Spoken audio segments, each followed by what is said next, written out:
मानव का पाचन तंत्र, बोलना। मानव को जीवित रहने के लिए किसकी आवश्यकता होती है? ऊर्जा की आवश्यकता होती है।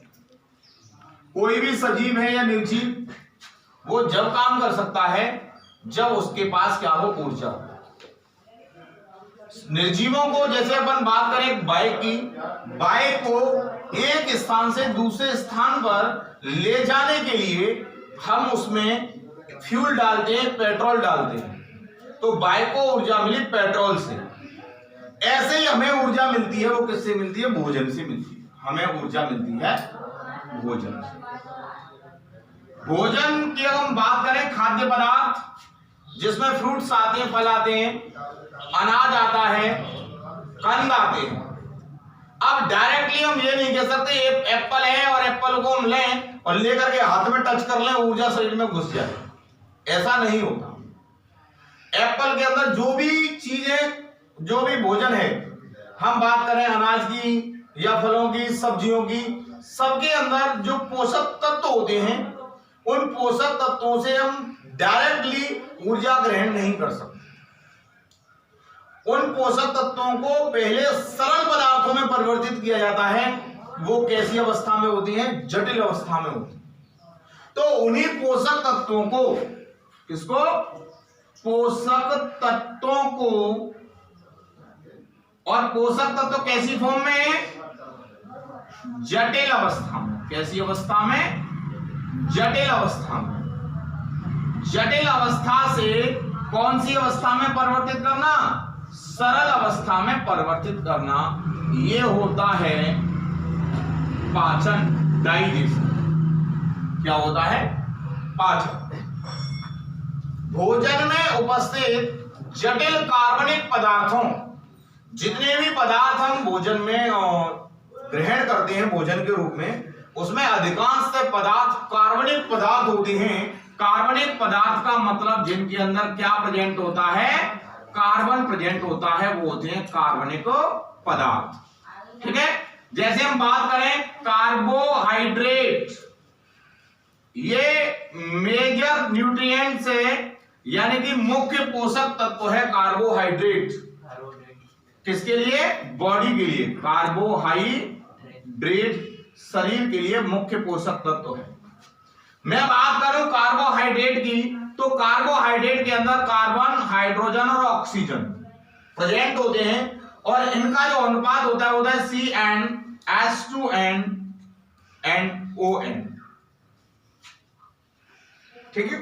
तो कार्बोहाइड्रेट, अगर अपन बात करें सेकंड कार्बोहाइड्रेट के बाद आता है आपका क्या? प्रोटीन। क्या होता है? प्रोटीन। प्रोटीन के अंदर भी क्या प्रेजेंट होता है? कार्बन, हाइड्रोजन, ऑक्सीजन एंड क्या होता है? नाइट्रोजन। ऐसे ही हम बात करें वसा, ये तीन मुख्य पोषक तत्व हैं जो शरीर के लिए क्या होते हैं? आवश्यक होते हैं। सबके अंदर क्या प्रेजेंट होते हैं? कार्बन। अब इनको ही प्राप्त करने की जो प्रक्रिया होती है उसको हम पाचन बोल सकते हैं। अगर हम पाचन की परिभाषा दें तो परिभाषा होगी कि भोजन में उपस्थित जटिल कार्बनिक पदार्थों को सरल कार्बनिक पदार्थों में परिवर्तित करने की प्रक्रिया क्या कहलाती है? पाचन कहलाती है। अब ऑटोमेटिक अपने आप तो ये क्या होगा? परिवर्तित होगा नहीं। फिर हो जाएगा? नहीं होगा। ये जटिल जो पदार्थ हैं, जटिल अवस्था में जटिल जो पदार्थ हैं, जटिल पदार्थ ये सरल पदार्थ में परिवर्तित होंगे। किसकी हेल्प से परिवर्तित होंगे? एंजाइम की हेल्प से। किसकी हेल्प से? एंजाइम। आपने पढ़ा होगा कि एंजाइम जो होते हैं वो जैव उत्प्रेरक होते हैं। एंजाइम जो होते हैं वो होते हैं जैव उत्प्रेरक। उत्प्रेरक किसी अभिक्रिया में भाग लेने वाला वह बाह्य पदार्थ जो अभिक्रिया की गति को या तो क्या कर देता है? बढ़ा देता है, और या अभिक्रिया की गति को क्या कर देता है? कम कर देता है। वो उत्प्रेरक होता है। क्या होता है? उत्प्रेरक। तो एंजाइम जो होते हैं ये जैव उत्प्रेरक हैं। क्या है एंजाइम? जैव उत्प्रेरक। जैव उत्प्रेरक मींस ऐसे पदार्थ जो कहां उत्पन्न होते हैं? सजीवों में ही उत्पन्न होते हैं। तो एंजाइमों की सहायता से भोजन में उपस्थित जटिल पदार्थों को सरल पदार्थों में परिवर्तित करने की प्रक्रिया क्या कहलाती है? भोजन का पाचन कहलाती है। ठीक, अब इसकी हम एकदम से सटीक परिभाषा दें तो वह परिभाषा यह होगी कि वह प्रक्रम रासायनिक क्रिया है, तो वह रासायनिक प्रक्रम जिसमें एंजाइमेटिक जल अपघटन के द्वारा अर्थात एंजाइमों की हेल्प से जल अपघटन के द्वारा भोजन में उपस्थित जटिल पदार्थों को सरल पदार्थों में परिवर्तित किया जाता है, वो क्या कहलाती है? पाचन कहलाती है। ठीक, पाचन कहलाती है।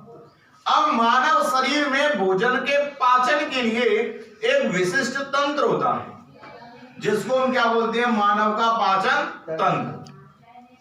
ठीक है, मानव के पाचन तंत्र की अगर हम परिभाषा दें तो इसकी परिभाषा होगी कि ऐसा विशिष्ट तंत्र जिसकी सहायता से भोजन को क्या किया जाता है? सरल एवं अवशोषण योग्य पदार्थों में परिवर्तित किया जाता है। ठीक है ना, वो तंत्र कहलाता है पाचन। कोई भी तंत्र है शरीर में, वह विभिन्न अंगों का एक संयोजन होता है, यानी कि उसमें बहुत सारे अंग संयुक्त रूप से किसके रूप में? एक समूह के रूप में एक दूसरे के सामंजस्य से कार्य करते हैं। ठीक है, अब अपन बात करते हैं कि मानव का जो पाचन तंत्र है वो मानव के पाचन तंत्र के कौन कौन से भाग हैं, कौन कौन से अंग हैं। सबसे पहले हम बात करते हैं मानव का जो पाचन तंत्र है वो दो भागों में उसे हम डिवाइड कर सकते हैं। कितने पार्ट्स में डिवाइड कर सकते हैं? 2 पार्ट्स में। फर्स्ट पार्ट अगर हम बात करें तो वो है आहार नाल, आहार नाल एलिमेंट्री कैनाल, और सेकंड जो है वो है पाचन में सहायक ग्रंथियां, या हम बोल सकते हैं पाचक ग्रंथि। अब आहार नाल की हम बात करें, एलिमेंट्री कैनाल जो आहार नाल होती है, ये आहार नाल मुख से लेकर, किससे लेकर? मुख से लेकर अब कहां तक जाती है? गुदाद्वार तक फैली होती है, एक लंबी नली होती है। आहार नाल है वो मुख से स्टार्ट हो रही है और यहां से होकर के ये आमाशय और ये से करके ये पूरा जो है वो आहार नाल क्या है? आहार। ठीक, आहार नाल की हम बात करें, सबसे पहले हम बात करते हैं मुख की। आहार नाल का पहला जो भाग है वो है मुख, दूसरा जो भाग है वो क्या है? ग्रसनी, तीसरा है ग्रसिका, फिर हम बात करते हैं क्या? आमाशय, बड़ी आंख और छोटी आंख। ये किसके भाग हुए? आहार नाल। बात आती है पाचन में सहायक ग्रंथियां, तो पाचन में 3 प्रकार की ग्रंथियां सहायक होती हैं। फर्स्ट है आपकी लार ग्रंथियां जो मुख गुहा में प्रेजेंट होती हैं। सेकंड है यकृत, लिवर, एंड थर्ड है अग्नाशय, पैनक्रियाज। ठीक, हम बात करते हैं लार ग्रंथियों की। लार ग्रंथियां मुखगुहा में पाई जाती हैं जिनको मानव के पाचन तंत्र में व्यक्त नहीं किया जा सकता। ठीक है ना, हम डायग्राम जब ड्रॉ करते हैं तो इसमें हम उन्हें व्यक्त नहीं कर सकते, लेकिन जब हम इसको पूरी तरह से पढ़ेंगे, मुखगुहा पढ़ेंगे, तो उसमें हम लार ग्रंथियों को पढ़ेंगे। अब हम बात करते हैं आहार नाल की। तो आहार नाल का पहला भाग है मुख। मुख मानव शरीर के ऊपर वाले हिस्से में अनुप्रस्थ दरार नुमा छिद्र होता है। अनुप्रस्थ, अगर ऐसे अनुप्रस्थ, अगर ऐसे होता, एक दरार ये हुई, ऐसे हुई, इसको बोलेंगे हम अनुदैर्घ्य। क्या कहेंगे? अनुदैर्घ्य। और अगर ऐसे बात करें ऐसे, तो माउथ की शेप हमारी ऐसे होती है, ऐसे ओपन होता है, तो ये क्या है? अनुप्रस्थ दरार नुमा छिद्र होता है, जिसे मुख कहते हैं। मुख 2 मांसल होठों से घिरा होता है। किससे घिरा होता है? 2 मांसल होठों से घिरा होता। ठीक है, मुख जो है वो अंदर किसमें खुलता है? मुख गुहा में खुलता है, बगल कैविटी के अंदर। और जब भोजन मुख गुहा में पहुंचता है, मुख का काम है भोजन में उपस्थित जो भोजन है उसे क्या करना? शरीर के अंदर लेना। बाहर से भोजन को शरीर के अंदर लेने की प्रक्रिया जो होती है उसे हम भोजन का अंतर्ग्रहण कहते हैं। क्या कहते हैं? भोजन का अंतर्ग्रहण। बहुत सारे जीव ऐसे हैं जिनके शरीर में भोजन को अंदर लेने के लिए कोई स्पेसिफिक यानी कोई विशिष्ट स्थान नहीं होता। जैसे हम बात करें किसकी? अमीबा की। अमीबा एक कोश की जीव है, ये कहीं से भी अपने शरीर में कहीं से भी यहां आ जाए भोजन का काम तो यहां से अंदर ले लेगा, यहां आ जाए यहां से अंदर ले लेगा, यहां आ जाए यहां से अंदर ले लेगा, यहां आ जाए यहां से अंदर ले लेगा। लेकिन हम जीव, हम कैसे जीव हैं? बहुकोशिक जीव हैं। और बहुकोशिक जीवों में और बहुकोशिक जीव के अंदर भी सबसे विकसित प्राणी है मानव। तो हमारे शरीर में भोजन का अंतर्ग्रहण यानी भोजन को शरीर के अंदर जो लिया जाता है वो कहां से लिया जाता है? मुख से लिया जाता है। जब भोजन मुख से मुख गुहा में पहुंचता है तो मुख गुहा के अंदर भोजन को छोटे छोटे कणों में क्या किया जाता है? पीसा जाता है, छोटे छोटे टुकड़ों में बांट दिया जाता है। चर्वण की क्रिया होती है। चर्वण का कार्य जो भोजन को, देखो मानव के शरीर में भोजन को जो तोड़ने का काम होता है उसमें दो प्रकार की क्रियाएं होती है। एक होती है रासायनिक क्रियाएं और एक होती है भौतिक क्रिया। रासायनिक क्रिया, जैसे भौतिक क्रिया की बात करें हम, भौतिक क्रिया और सेकंड है रासायनिक क्रिया।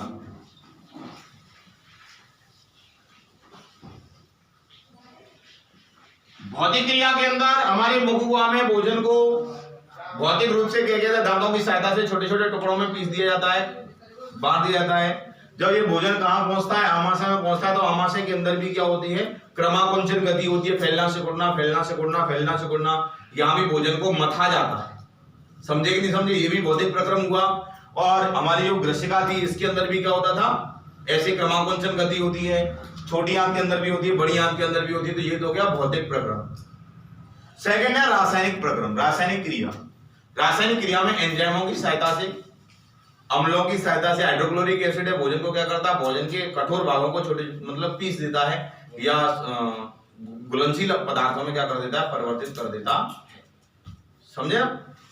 तो मानव की मुखुआ में जब भोजन पहुंचता है तो मुखुआ में होती है चर्वण की क्रिया। और चर्वण की क्रिया का काम कौन करता है? दंत करते हैं। कौन करते हैं?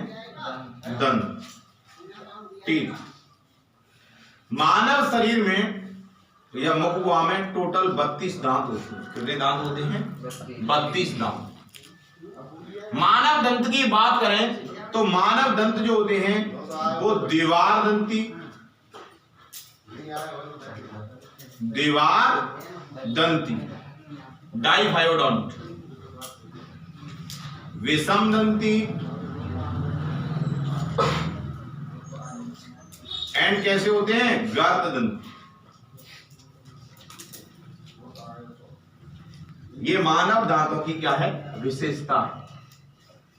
दीवार दंती का मतलब है कि मानव शरीर में जीवन में 2 बार दांत निकलते हैं।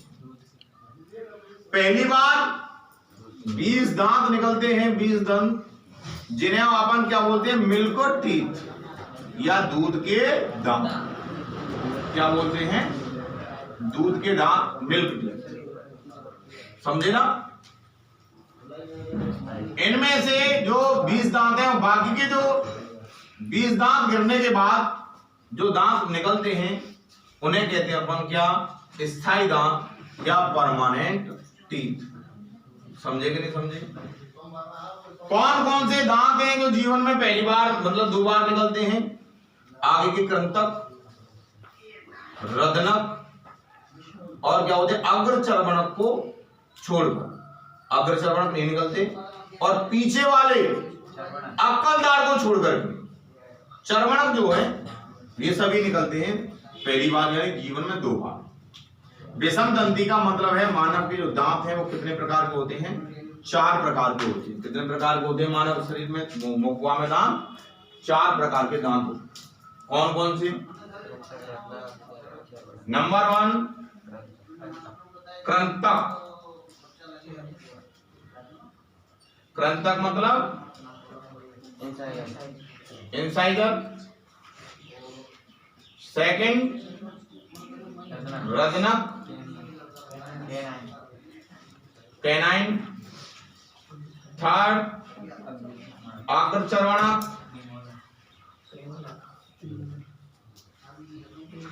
प्रीमोलर। और फोर्थ चर्वणक, मोलर। ठीक है, हम बात करें कृंतक की। मानव के जो मुख में सबसे सामने के दांत जो होते हैं, सबसे सामने 4 दांत ऊपर, यानी 2 जोड़ी दांत ऊपर और 2 जोड़ी दांत कहां होते हैं? निचले जबड़े में क्या होते हैं? प्रेजेंट होते हैं। ठीक है, 2 जोड़ी दांत ऊपर के जबड़े में, 2 जोड़ी दांत कौन से जबड़े में प्रेजेंट होते हैं? निचले जबड़े में प्रेजेंट होते हैं। इनका काम है भोजन को क्या करना? काटना। भोजन को काटना, कुतरना। जो कृंतक जीव होते हैं जैसे खरगोश, चूहा, गिलहरी, इनके कृंतक जीवन भर बढ़ते हैं। इसी कारण से इनमें कुतरने की प्रवृत्ति पाई जाती है। और कुतरने के कारण क्या होता है? जो इनके दांत होते हैं कुतरने की प्रक्रिया से घिसते रहते हैं। ठीक, और इसीलिए इनमें कुतरने की प्रक्रिया पाई जाती है। अगर ये कुतरे नहीं तो इनके जो दांत हैं वो घिसेंगे नहीं, और जो कृंतक हैं बढ़ते जाएंगे, जबड़ा बंद हो जाएगा, जिससे इनकी मृत्यु हो जाएगी। बाई में किसी कारणवश खरगोश है, चूहा, इनका कोई एक दांत, एक कृंतक टूट गया, निचले जबड़े का, ऊपर के जबड़े का, तो एक वाला जो जैसे नीचे जबड़े का कृंतक टूटा तो ऊपर के जबड़े का कृंतक है वो घिसेगा नहीं, तो अब क्या होगा? निचले जबड़े में जाकर के पार हो जाएगा, तो फिर क्या होगा? उसकी मृत्यु हो जाएगी। रदनक की बात करें, रदनक जो होते हैं वो ऊपर के जबड़े में एक इधर, 2 ऊपर के जबड़े में और 2 कहां होते हैं? निचले जबड़े में। इनका मुख्य कार्य है भोजन को चीरना, फाड़ना। जब हम कोई भी चीज फाड़ते हैं तो यहीं से लगा करके, जैसे अपन गन्ना खाएं शुगर के, तो उसको हम क्या करते हैं? यहीं से तो ऐसे छीलते हैं नहीं छीलते हैं। जो मांसाहारी जीव होते हैं, शेर है, कुत्ता है, जो मांसाहारी होते हैं उनके अंदर कृंतक क्या होते हैं? ज्यादा विकसित, रदनक क्या होते हैं? ज्यादा विकसित। मानव में रदनक जो होती है 1 जोड़ी, यानी 1 जोड़ी ऊपर और 1 जोड़ी नीचे। अग्रचर्वणक का काम है भोजन को चबाना, छोटे छोटे टुकड़ों में क्या करना? विभाजित करना। ये 3 पेयर्स ऊपर, 3 जोड़ी ऊपर के जबड़े में, 3 जोड़ी कहां होते हैं? निचले जबड़े में होते हैं। 2 जोड़ी ऊपर के जबड़े में और 2 जोड़ी कहां होते हैं? निचले जबड़े में होते हैं। चर्वणक का कार्य है कठोर भोजन को तोड़ना और भोजन को चबाना। जब भोजन में कोई भी कठोर पदार्थ होता है उसे हमें तोड़ना होता है, तो हम पीछे वाले चर्वणक की तरफ ले जाते हैं और भोजन को तोड़ते हैं। तो भोजन को चबाना और भोजन में उपस्थित कठोर तत्वों को तोड़ना। ठीक है, ये होते हैं 3 ऊपर और 3 जोड़ी नीचे। ठीक है ना, 3 जोड़ी ऊपर और 3 जोड़ी नीचे होते हैं। इन्हीं में एक क्या होता है? विजडम टीथ, यानी अक्कल दाढ़ होती है। 1 जोड़ी ऊपर के जबड़े में होती है अक्कल दाढ़, और 1 जोड़ी कहां होती है? निचले जबड़े में होती है, जो 20 से 22 वर्ष की उम्र में क्या होती है? निकलती है। ठीक है ना। मानव का क्या है? इन दांतों की व्यवस्था में अगर हम इन्हें व्यवस्थित करें तो एक सूत्र बनता है, जिसे बोलते हैं मानव दंत सूत्र। क्या बोलते हैं? मानव दंत सूत्र। और मानव दंत सूत्र है I 2/2, C 1/1, PM 2/2 and M 3/3 into 2 equal to कितने हुए? 32। ठीक है ना। मानव दंत सूत्र, ये मल्टीप्लाई क्यों किया है? क्योंकि ये किस में है, पेयर्स में है, जोड़े में प्रेजेंट है, ठीक है ना। अब अपन इसको ऐसे भी कर सकते हैं, I 4/4 C 2/2 PM premolar 4/4 and M 6/6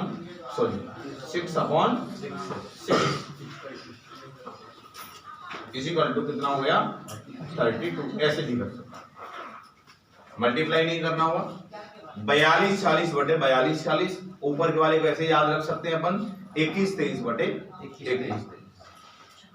मानव की जो मुखवा होती है उसमें ऊपर का तालु, ठीक है ना, वो कैसा होता है, कठोर होता है, निचले का तालु कैसा होता है, कोमल होता है।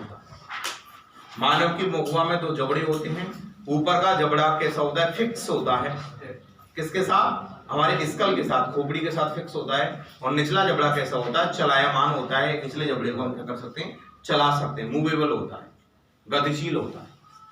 जबड़े के अंदर जो हड्डी होती है, उस हड्डी में सॉकेट्स में क्या होते हैं, टीथ क्या होते, फिक्स होते हैं। तो गड्ढे के अंदर, जब गर्त के अंदर टीथ फिक्स होंगे, दांत फिक्स होंगे, तो उन्हें कहते हैं गर्त दंती। तो मानव की जो टीथ होती है वो द्विबार दंती, द्विबार दंती मतलब जीवन में 2 बार निकलते हैं।